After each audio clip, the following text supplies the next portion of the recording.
नमस्कार नहीं welcome you all world affairs. जय प्रशांत धवन। नाउ पाकिस्तान ने यूएसए की आलोचना करनी स्टार्ट कर दिया। जी हाँ, लिटरली ये कहना स्टार्ट कर दिया है कि हम डिसअपॉइंटेड हैं यूएसए पर, क्योंकि भारत को पाकिस्तान, चाइना, रशिया की तरह ब्लैकलिस्ट, रिलीजियस फ्रीडम की जो ब्लैकलिस्ट है, इसमें नहीं डाला गया। नाउ ये जो लिखा है ना यहाँ पर, रिलीजियस फ्रीडम ब्लैकलिस्ट, ये एक मीडिया का नाम है। ऑफिशियली जिस लिस्ट की यहाँ पर हम बात कर रहे हैं, ये है यूएसए की country of particular concern list. ये एक ऐसी लिस्ट है जो यूएसए तैयार करता है हर साल, और यूएसए कहता है कि ये वो देश है जहां पर रिलीजियस माइनॉरिटीज, जो अल्पसंख्यक लोग हैं, वो खतरे में हैं, उन पे अत्याचार होते हैं, और लिटरली सरकार यहां पर इन्वॉल्व है रिलीजियस माइनॉरिटीज पर अत्याचार करने में। तो पाकिस्तान ने बार बार यूएसए से क्वेश्चन पूछा है कि जो ये रिलीजियस फ्रीडम की ब्लैक लिस्ट है आपकी, उसमें आपने इंडिया को एक्सक्लूड क्यों कर दिया, इंडिया को आपने इस लिस्ट में क्यों नहीं डाला। और जो क्वेश्चन आज के समय रेस कर रहा है पाकिस्तान, सेम क्वेश्चन आप देखोगे टर्की भी रेस कर रहा है। टर्की का जो सरकारी मीडिया है, ये काफी बार कह चुका है कि जी यूएसए ने टारगेट किया है चाइना, ईरान को फॉर रिलीजियस फ्रीडम अब्यूज, मगर इंडिया को छोड़ दिया गया। अब एक बार वैसे मैं आपको बता दूं कि वो मेन कंट्रीज कौन सी हैं जिनको यूएसए ने इस रिलीजियस फ्रीडम ब्लैक लिस्ट में डाला है। ये आपके सामने लिस्ट है। चाइना, पाकिस्तान, देखिए ये तो एक बहुत ही ऑब्वियस आपकी चॉइस होनी चाहिए। पाकिस्तान में तो सरकारी लेवल पे होता है भेदभाव, कोई नॉन मुस्लिम यहाँ पर इनका पीएम बन नहीं सकता, प्रेसिडेंट बन नहीं सकता। उसके अलावा चाइना में जो उइगुर मुस्लिम्स का इशू है, ये सबके सामने आ चुका है अब। फिर एरित्रिया और ईरान में भी आप अगर देखो, एरित्रिया एक अफ्रीकन कंट्री है, यहाँ पर भी रिलीजियस माइनॉरिटीज पर काफी अत्याचार हुए हैं। ईरान के बारे में मुझे समझाने की जरा आवश्यकता है नहीं। म्यांमार में आपको पता होगा रोहिंग्या मुसलमानों का इशू है। नॉर्थ कोरिया में चाहे क्रिश्चियन हो, बुद्धिस्ट हो, कोई भी हो, किसी को भी रिलीजन ओपनली प्रैक्टिस करने की अनुमति है नहीं। फिर आप यहां पर पूछोगे मगर रशिया यहां पर कैसे आ गया, रशिया रिलीजियस फ्रीडम की ब्लैकलिस्ट में कैसी एंट्री लेता है। तो यूएसए ने यहां पर तर्क दिया है वैगनर ग्रुप का। वैगनर ग्रुप के बारे में आपको बताना चाहिए, ये व्लादिमीर पुतिन की प्राइवेट आर्मी है। ये जो कॉन्सेप्ट है ना प्राइवेट आर्मी का, ये धीरे धीरे पॉपुलर होता जा रहा है। आपने नोटिस किया होगा, कुछ हफ्ते पहले मैंने आपको बताया था टर्की की प्राइवेट आर्मी के बारे में। टर्की की भी खुद की एक प्राइवेट मिलिट्री है जिसका नाम है सद्दात, SADAT।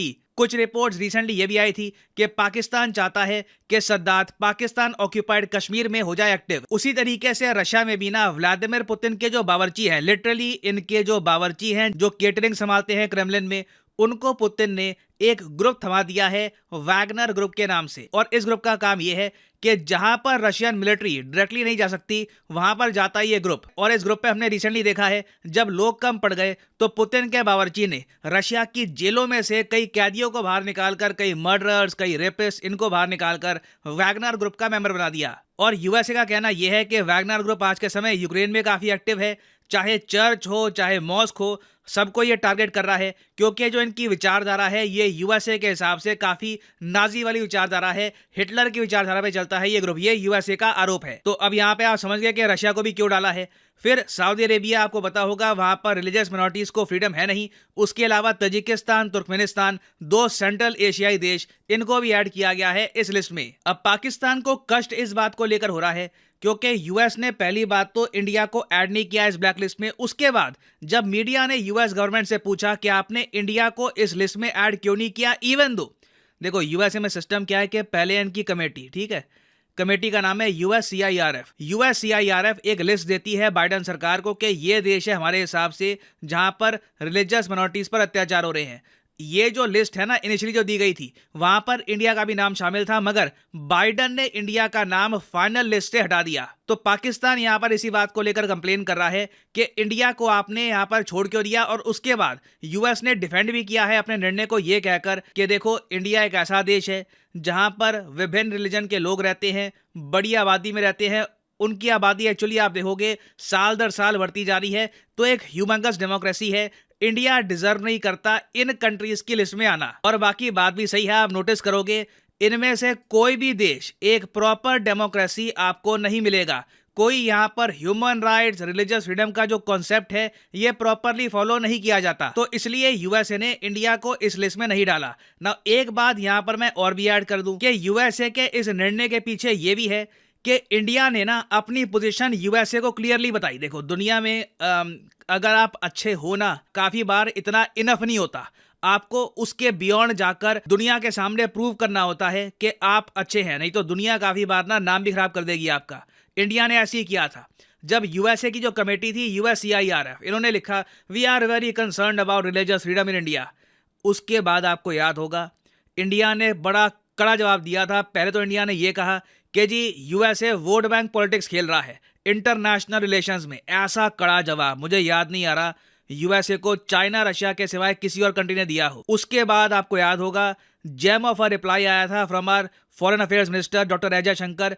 ये जो अपने आप में स्टेटमेंट है ना, ये हिस्टोरिकल है। इन्होंने कहा कि अच्छा यूएस कंसर्न्ड है हमारे यहाँ रिलीजियस फ्रीडम को लेकर, तो हम भी कंसर्न्ड है यूएसए के ह्यूमन राइट्स को लेकर। और उसके बाद यूएसए में जो जिस तरीके से मिनॉरिटीज पर अत्याचार हो रहे हैं, जो अफ्रीकन अमेरिकन है उनके साथ गलत हो रहा है, उसको भी हाईलाइट किया गया। बेसिकली इंडिया ने यह कहा कि देखो आपकी तरह ना हम भी डेमोक्रेसी है, हमारे यहाँ संविधान में लॉ में कोई भेदभाव आपको नहीं मिलेगा। मगर जैसे आपके यहाँ देखो अफ्रीकन अमेरिकन वाला इशू आ गया ना, कई चीजें होती है आपके कंट्रोल के बाहर होती है, आप उनको मैनेज करने की कोशिश करते हो, तो सेम केस हमारा है। इसका मतलब ये नहीं है कि एज ए कंट्री इंडिया भेदभाव कर रहा है अपनी मिनॉरिटीज के साथ। उसके अलावा मैं आपको यही बता दूं कि जिस तरीके से यूएसए से यूरोप से इंडेक्सेस निकलते हैं ना कि जी ये रैंकिंग है हमारी, ये कंट्री बेस्ट है, ये कंट्री वर्स्ट है, हाल ही में हमारे बिहार ने, हमारे प्यारे बिहार ने एक खुद का इंडेक्स निकाल दिया। बिहार की सरकार ने नहीं, बिहार में इनका एक थिंक टैंक है, इन्होंने खुद का एक इंडेक्स निकाला, ग्लोबल माइनॉरिटी इंडेक्स। बहुत बढ़िया इंडेक्स निकाला है